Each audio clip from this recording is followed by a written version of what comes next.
of reject all and or I'm sorry, reject all, reject none and accept all, or accept all, reject none. Um, and how that's how we fund peace because we have that polarity within us, that we are neither good nor evil. We all just are. And we're not separate from that which we don't prefer in this world. Um, and I find a lot of people dehumanizing the people who are participating in the evil in the world, and I think that that might be the wrong approach. Why don't we love those people? Why can't we love those people? Those people are human and they're not separate from us. They're a part of us. And I think that that's how we bring peace. And thank you for allowing me to share for the I love space. it. I love it. You guys both touched on a powerful thread that is actually one of the main points I wanted to look at. So you mentioned conflict a little bit there, Cassidy, and one of the main things I remember, Luisa, that you shared about was presence, right? And so then looking at and asking ourselves, is peace the absence of conflict, or is it perhaps the presence of harmony? Right. And in the way that both of you shared that, what emerged for me is that like the energy, the vibration, the pinpoint of peace is a choice. Right. And then in the way that we are talking about conflict and talking about the things that happen in our lives, you know, the global conflicts or the mini conflicts, the tech conflicts, the expectation conflicts, right? Perhaps conflict is just kind of part of this whole shtick, being human. Right? And then through that conflict, through that misalignment with our expectations, you know, these moments emerge that feel unpeaceful. But then we always have the choice, right? To take a breath, to sit with a thought, to come back to the present moment, as you were kind of touching on there, Louisa. And so for me, like then the next layer of inquiry, the next layer of curiosity is, I mean, A, do you guys agree with me in that dialogue? And then B, like, how do we go about living our lives such that more peace is present? What do you think, Louisa? Looking here in the chat, because again, that what you said, the conflict is part of this human experience, which is what we were talking about, which was the law of polarity that states that everything in the universe has a polar opposite, such as light and dark, heat and cold, and positive and negative. Mm, Such like again, it is a part of like the human experience. I think what's going on right now in the world is that our ability to handle conflict, because we are so dysregulated as humans, has become destroying each other instead of having the capacity to have conversations and dialogue and be able to see each other as what we really are, which is the same and just passionate both about our own thing. Um, but yeah, I think it is part right, of this like experience. And yes, dysregulated nervous system makes it hard to tap into inner peace, right? yeah, because when your nervous system is dysregulated, you are in fight, flight, or freeze. Your frontal cord lobe is shut down, so you are not thinking logically. You are in defense mode. Like that is why when someone's doing something and sometimes you approach them, they're immediately like, "Well, I wasn't doing that," and they're immediately like in the defense mode. Anything else that you're saying after that, they're gonna it's coming from an attack because they don't feel like I think loved in that moment, but again, it has a lot to do with how dysregulated we are right now and the immense level of stress and cortisol that people are exposed to on a day-to-day basis without having the Yeah, proper tools to manage it.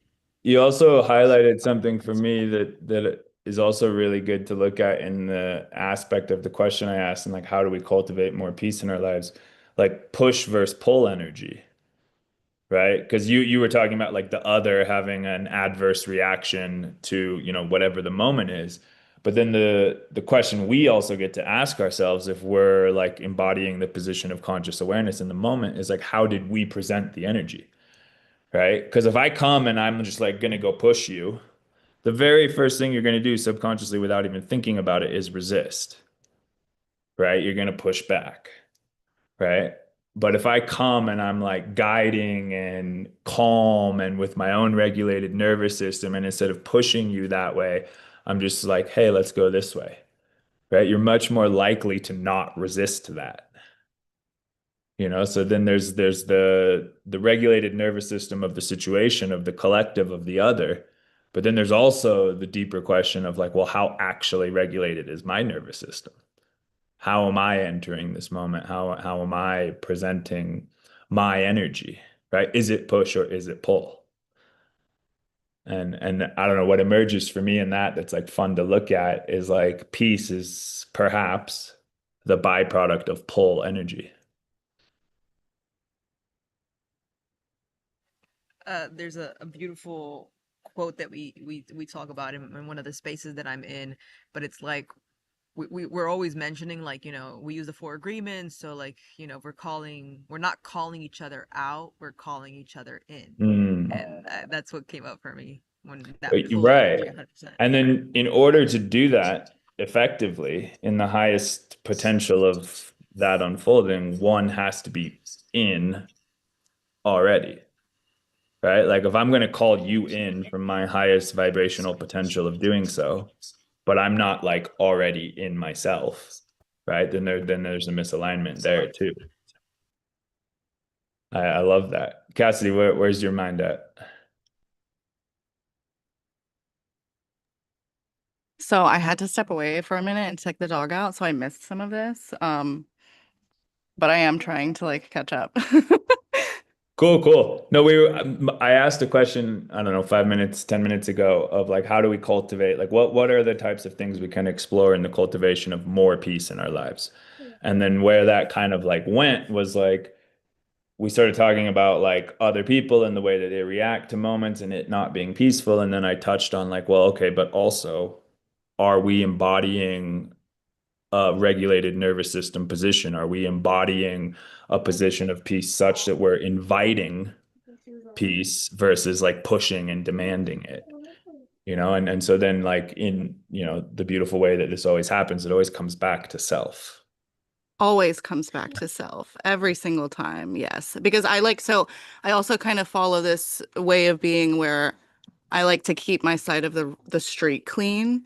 Like, Mm. other people are going to do what they're going to do. And that, has nothing to do with me. And there's nothing I can do about that. And I can only ever accept that. But I can make a very conscious effort to keep my side of the street clean and make sure there's some buzzwords I've been hearing a lot in here today about like right action. Um, and I really think that moving in right action, being conscious of the impact of every step that you make, not to the point of being, maybe resistant or hesitant in like doing the things that you need to do, but being conscious of the impact that you make with every step that you take, I think is huge. And I think that it's really big. It's really what humanity is about to move into. I think as a people, we're about to, and I think we're already starting to become very conscious of one another. We can't help but be. It's like we're kind of in this collective like bandwidth of always sort of knowing the state of the union, if you will. We can't kind of get away from it anymore. And I think that kind of started with social media. But what I'm kind of coming back to is um, when we know that we're in right action and we're stepping in right action, then we can be at peace with the world, knowing that we're moving in alignment with our values and the values of humanity, but also like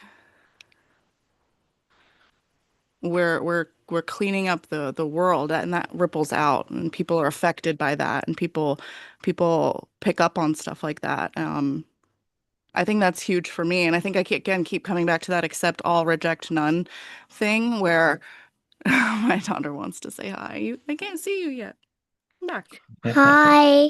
Hello. Hello. This is Welcome. Delaney. Hi, Hello, Delaney. Delaney. Well, maybe we should ask her how do you think we can bring more peace into the world?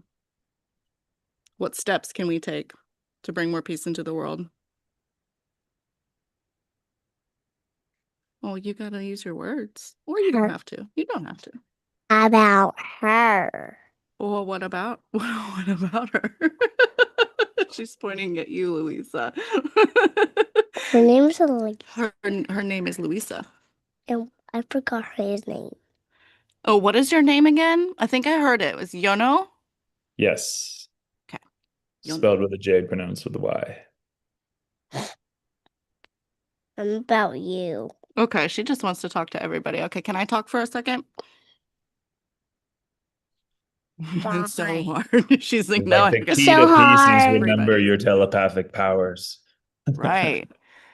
Oh, and that's sort of what I'm speaking on is we are all telepathic. And so when we know that we're moving in right action with ourselves, then other people are pick up on that, whether they realize it or not. And it's that's those steps are rippling outwards. So there's a meta question that emerges for me in that, and I'll use the example that you talked about with just cleaning your or keeping your side of the street clean. Like, let's really look at conflict then, right? Because if let's just to simplify this, say conflict is like the opposite of peace. If we're only focused on keeping our side of the street clean and the other side of the street isn't clean, like the only way that conflict actually can arise in the truth of that reality is if we're expecting something of the other side of the street. Right? So like with the tech, like another way of like paraphrasing what I'm saying, Luisa, you mentioned that you had some tech issues today, right? You expected that not to happen. Right. And so that only presented itself in your life as a conflict because of an expectation that you had of this reality. And so, like, maybe peace is just the absence of expectation.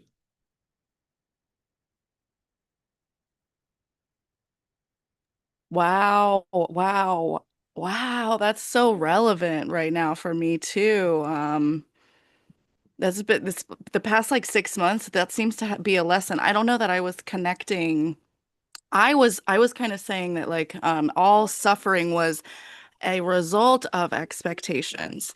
Um, Which is but if true. suffering is the opposite of peace, then yeah, wow, that's kind of profound. I Thank would you. define Thank you. suffering as an attachment to the idea that the pain shouldn't have happened, Wow, which is like it was somehow a mistake. right. I stubbed my toe and then I'm mad about it for 5 hours. It's because I was like, I shouldn't have stubbed my toe. Right. But if in the moment that I stub my toe, I'm like, yeah, cool, whatever. That's like literally just part of life. There's no actual conflict. And then there's no actual suffering. And then what's left? The internal vibration of my choice. Go ahead, Louisa. You're having all kinds of facial reactions. Just like, all right, let's just end it here. All right, guys, have a good rest of your day. No need. No, yeah, 100%. I agree. Like that's why, like I was expecting, to have technical difficulties. I just wasn't expecting to have as many as I did. I was like, I know, we'll sign on 30 minutes. We got on an hour ahead of time, and we were still facing these technical, issues. So it was that. But you're right. It is this expectation of what I desired and what I want. Welcome on in, Joe, with the classroom. I think he froze. But yeah, beautiful. So, I mean, then if we really look at that, right, if we're all on the same page about this, peace is the absence of conflict. Conflict doesn't exist if we're not holding expectations of this world. I'm doing that echo thing again, Louisa. Maybe, yeah. Oh, it's because you're on two different things, maybe. Okay, so peace is the absence of conflict. Conflict can't arise if we're not holding expectations of the external world. Then like what is our actual like human nature within all of that? What is the truth of our soul in this reality? Like what I'm picking up on all of this is that like a lot of what we're talking about is externalities, right? So then to what extent do we relate to reality based on externalities and why?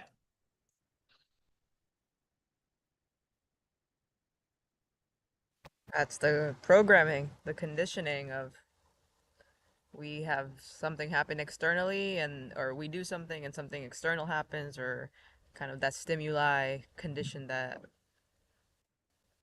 you do something good and your parents give you a lollipop and then you start to engage with the world in that sense of I do Right, X and right, I right. get Z. But then, okay, so let's go like one layer deeper with that. Like, who defined good?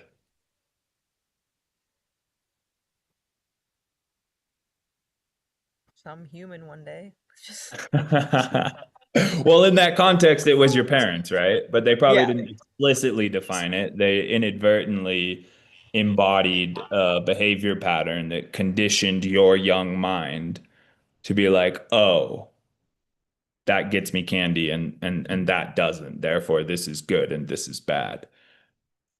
Right? But then like well, I guess where I'm going with all of this is like stories, but maybe more so like meaning, right? The human mind is conditioned to attach meaning to everything that happens, right? Every single moment of our lives, we make it mean something, necessarily so, because otherwise it's just like this onslaught of data that we like are incapable of compartmentalizing or organizing or making sense of, right? But then the opportunity, I guess, to explore if we're in the pursuit of more peace in our lives is like through what lens are we making meaning of the things that are happening around us?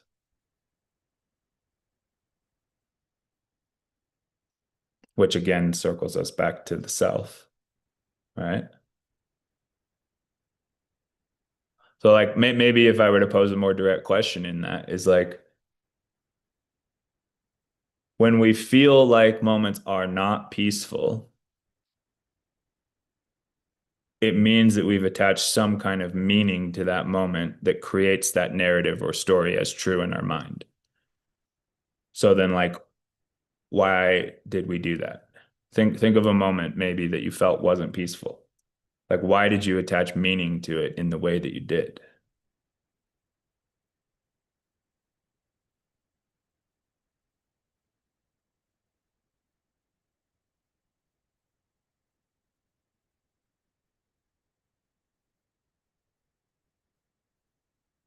It's two very deep thinking faces. I love it.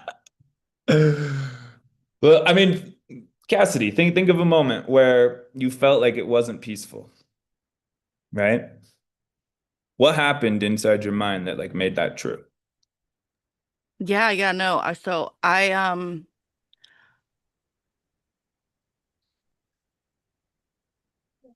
suppose I don't know exactly like the mechanism that made it true, but I think it kind of comes back to like that conditioning thing. Like at some point somebody told me that it was true. And at some point myself agreed, like a contract almost. My soul Hmm. at some point was like, yes, and like put it in a file and was like, and so then a situation arose that like brought that file up and was like, okay, like this is the contract we made. Like, of course the contract's not real, right? But like that's sort of where I was going with that. Is like at some point I agreed to whatever that belief was. And I forgot at some point, maybe now, like I'm thinking of a recent situation where I maybe forgot that that contract didn't exist anymore, but like it was like up for renewal. Like the situation came around and the contract's up for renewal. It's like, is this still true? How are we going to respond? And No, I, this is, can I just jump in because you hit the juice, like the pinpoint essence of where I was guiding this is like the contract. You said, of course, the contract isn't real, right? So then the invitation is like whenever a moment occurs that feels unpeaceful, the immediate position of awareness is like, well, what contract is running right now? And why? Right. Like at what point, like at some point it served me to believe this. And it may have been, true then. But like I'm sure you guys relate to this, but I wake up a different person every day. Like everything's up for negotiation every single day now. But I'm still uncovering some of those contracts I made with myself, like way back when, daily, moment by moment. But am I always being super conscious about that contract? Like, am I thinking about that when the situation arises? Is the contract coming up and I'm like, oh, okay, well, we've had this contract for X amount of time. It's been serving us and we're just going to keep going with it. Or am I like, oh yeah, no, actually this isn't, I don't need this anymore and put it through the shredder, you know? And the moment that I was thinking of, I mean, I could come up with a moment even like yesterday, with my husband, like we'd get on each other's nerves, often, that's what people do. That's what we do, Yeah. and it's not always peaceful to me, but like, yeah, no, this is bringing up a really, a beautiful point of contemplation, and Yeah, I mean, even in that, very like grateful getting on for your it. nerves, like if something gets on your nerves, it's because you have a contract in your subconscious that says that that's true. Right. Or somewhere along the way, I decided that whatever behaviors present was good or bad, right? And that contract, I just, we decide these things, and not a lot of people are taking a moment to think about whether or not these contracts still, stand or need to still stand. Yeah, I love that. I love that. Yeah. And so like another way to phrase the existence of contracts is like our wiring, right? And I'm transitioning to my use of that term because one of the big questions I wanted to ask here in the next 8 minutes is, as a human species, are we wired for peace or not?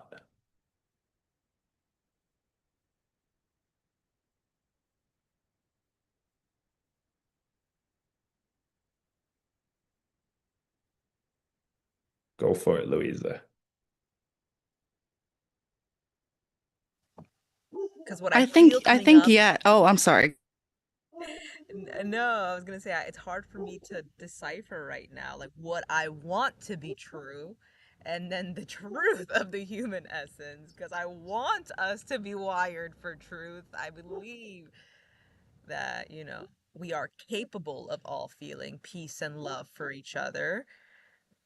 But if that individual has to be that person to take on that desire as well, because it is something that you practice daily to be a compassionate, loving human being, to be peaceful. So that's why I'm just like, I don't know. What you gotta say, Cassidy? Share love.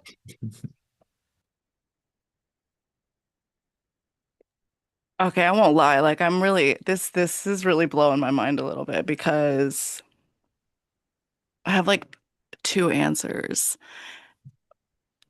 Yes, I feel like a yes no answer. My answer is like yes, I think that we are capable of peace. I don't think we're capable of it now, but I don't think peace looks like we think it looks like. I don't think it looks like some like massive eradication of all that we deem quote unquote bad. I think it comes in a different way, like more of like an acceptance of and allowing of. And so, yes, but no. Okay, my daughter needs my help.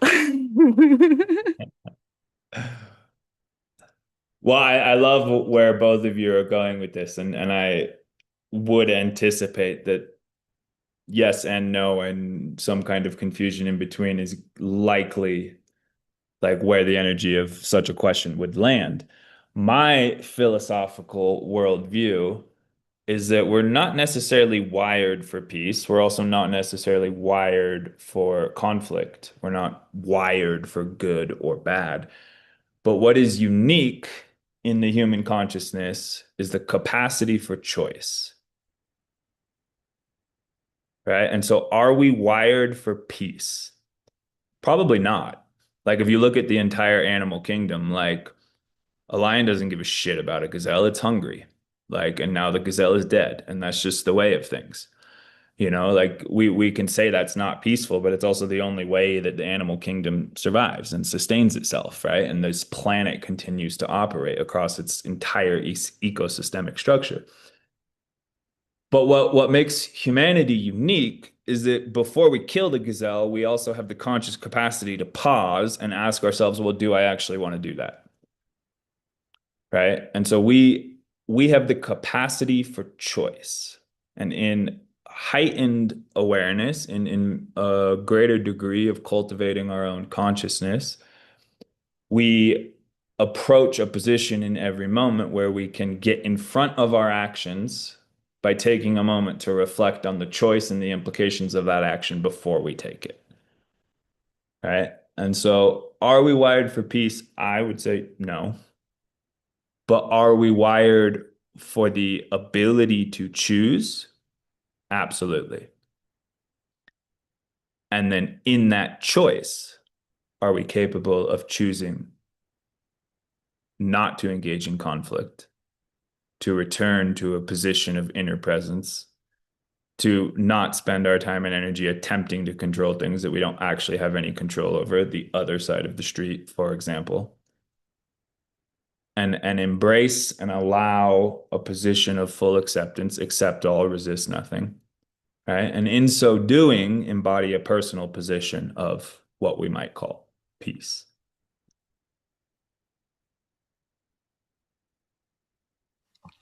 Perfect. I feel like that is what I was trying to say. That, yeah, because again, you're right. Like if you think of like humans in tribes, like we are on alert. We are, we are always meant to be cautious, and we have those systems in place for a reason.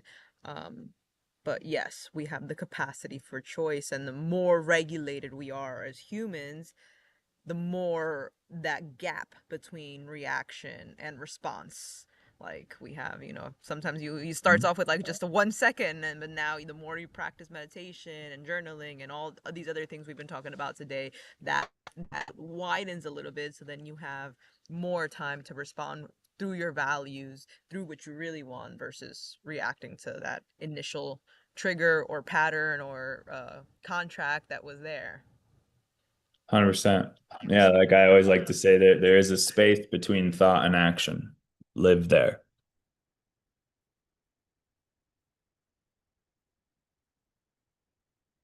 Oh, Well, thank you, Yana, so much. Thank you, thank you, thank you. I know we're coming to the end of your hour here. I appreciate you taking some time out of your day. I would love to leave a little space for a little shameless plug. Tell us what you're doing down there in Peru, what you're doing with Unity Hub, and how people can continue to have these conversations with you. yeah, we actually have a brand new website that's up and live, so check that out, unityhub.life. What's going on in Peru is 10 million things. We have a clubhouse and a co-working space that we've opened, a permaculture, agroforestry, farm to table restaurant that's coming to life. And then some big events and retreats happening in July and August, and kicking off some residency programs. So if you are a conscious entrepreneur and want to come live in a high agency regenerative community, surrounded by awesome people who talk about these types of things literally 24/7. That's what we're up to and building here in Peru. And then Unity Hub as an online presence is actually also re-emerging. I have some fun stuff to share with some familiar faces on this call right now. Sam or Luisa. I don't know if Javier is actually behind the Human Values Collective or not.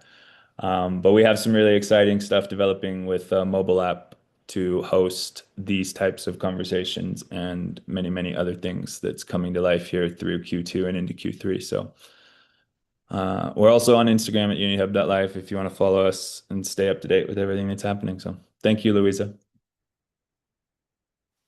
Thank you, King. I definitely put the link in the chat for anyone who wants to see the new website. I will be taking a little peek. Excited to hear all the good news and the talk about the app. You know, I've been working with Yona for some time now. He's one of the coaches that really helped me step up into my leadership. He is one of the reasons why I can do this today, why I felt that I had the capacity to host a 12-hour call. I could never have done it without your support and your guidance, learning through all those TN philosophies, all those community calls we were doing. So I'm really, really grateful for you, and it was really good to see you. Much love, my Yeah, friend. thank you guys. Cassidy, great to meet you. Luisa, we'll chat soon. Appreciate you. Take care, guys. We're going to have a movement session coming up with Monica. She is a coach that lives in Florida. She works with some medicine as well. And she's right there. Hi. Good to see you, Reina. Hello. Hi, everyone. Ah! Can you hear me okay? Cool. I love that we have some people in here. Hi, John. Hi, Cassidy. How is your guys' peace date going?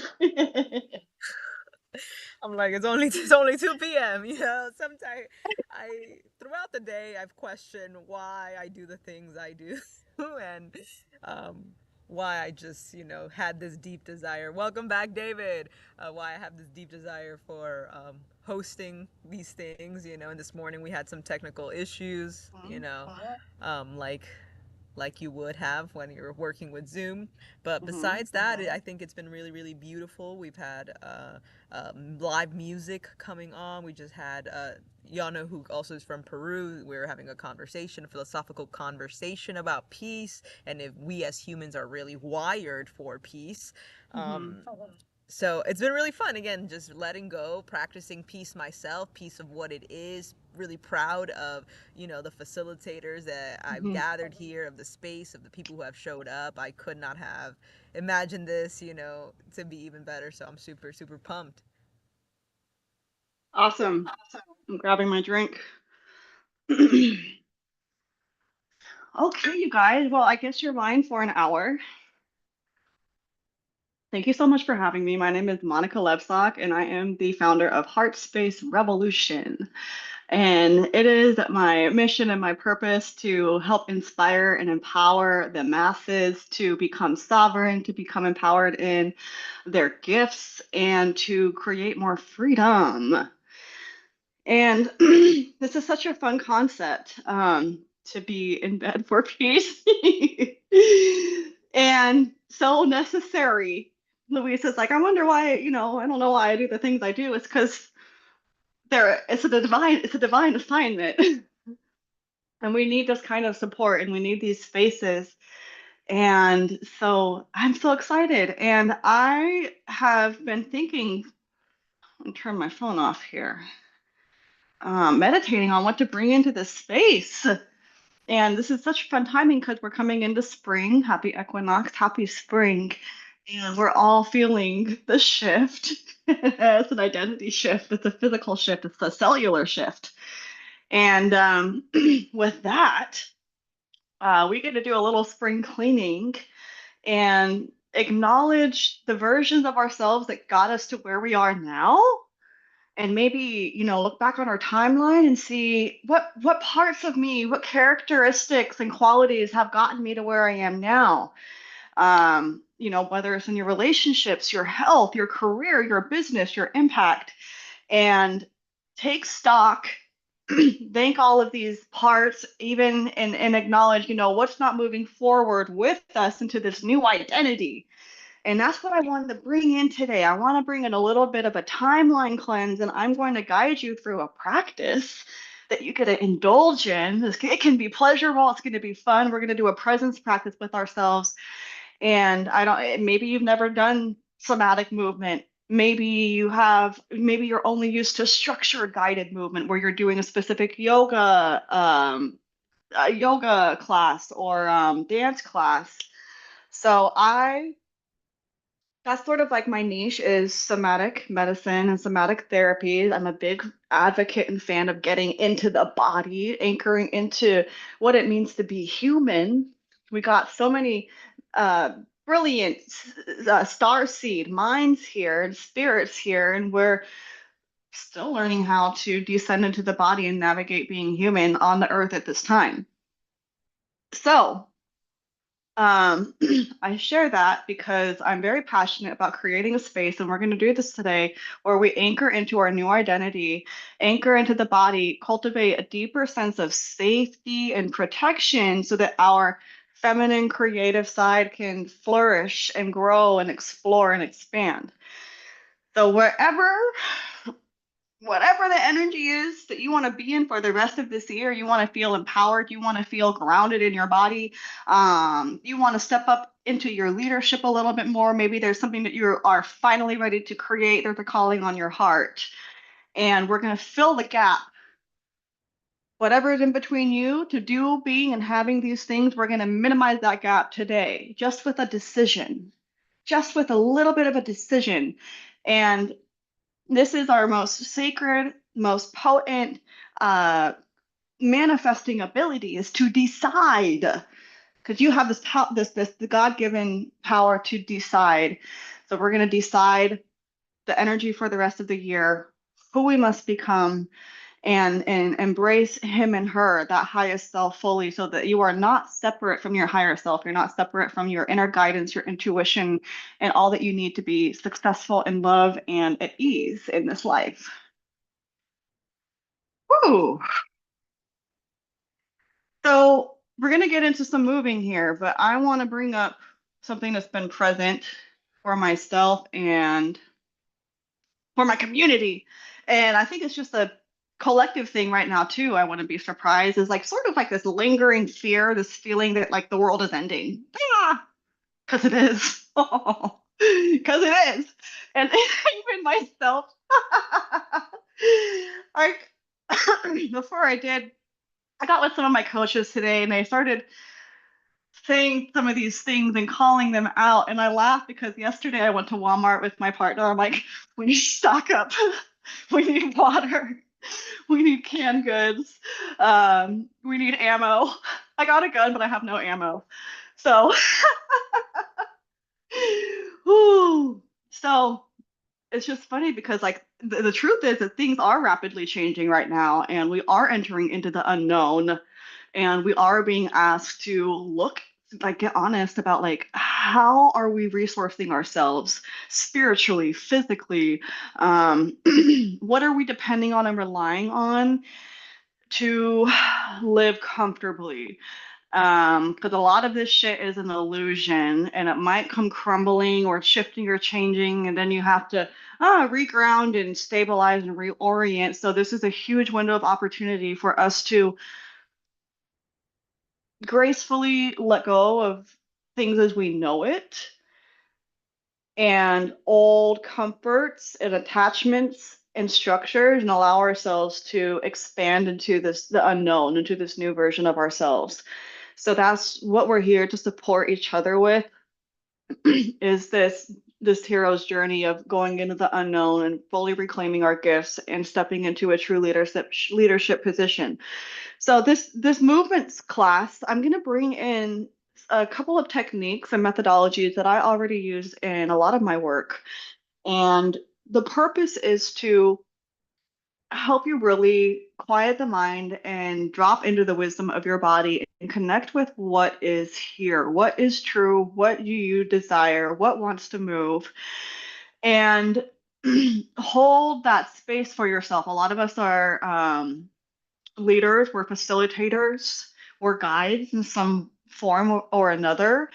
And so this really calls us to expand our ability to hold space. And what does that even mean? It's like, is to hold the frequency, to hold the spaciousness, be like that masculine structure for a healing to happen or for an activation to occur. And so for me, this is something I've been practicing in this movement class, where I am staying with myself. Stay with yourself, stay with yourself, stay with yourself, because your brain is going to come on.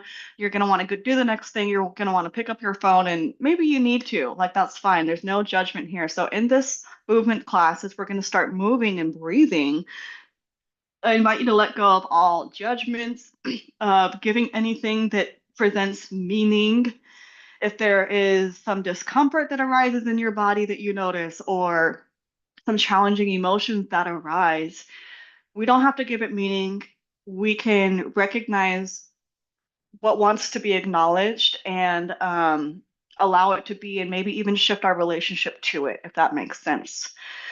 So, yeah, this is exciting. We get to go on a little bit of a journey of expanding and exploring our relationship to how we connect with ourselves, our breath, the wisdom in our body. Um, Especially for all of us who are in leadership positions, you have to be grounded in your vessel and have cultivated a felt sense of safety within yourself so that you can hold that presence for another person. So we can hold that for ourselves. Yeah. Okay. What time is it? 2:10? Oh my gosh, I feel like I've been talking for 20 minutes. I'd love to hear from you guys. I know it's okay if you have your camera off, but if there's any wisdom, anything that resonated, drop it in the chat. Come off of mute if you are here with me. Um, any sign of human activity. If there's anything, an intention you want to bring into the room before we start moving. I am no, I'm just I love your transmissions. I love what you talk about, how you keep it so real. I'm really excited. Again, we've been a little bit just sitting, or I've moved a little, I've swayed, but I know again you work with these practices that are really activating, and I've had a little bit of taste. So I'm just really excited for that. I'm getting my yoga mat out so I can do it Cool. out back as well. Cool. Good. Awesome. Thank you. Yes, thank you. Yeah. Anyone else? David, thank you. Yes, I am so blessed to be invited into this space today. And I believe these are recorded. So if you guys are watching the recording, this is something that you can absolutely come back to and do on your own time. It's a very medicinal practice. So if you guys have streaming live on YouTube, we're live. Better watch what I say. Here with my daughter in the background. Might have to come back when I have more space. Absolutely.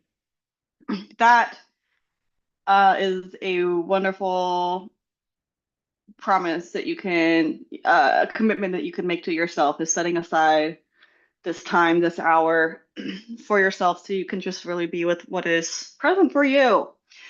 If you guys enjoy this, I do this in my community. I do this about once a week, typically 3 or 4 times a month at different times so that you guys can drop in and join and be in the magic.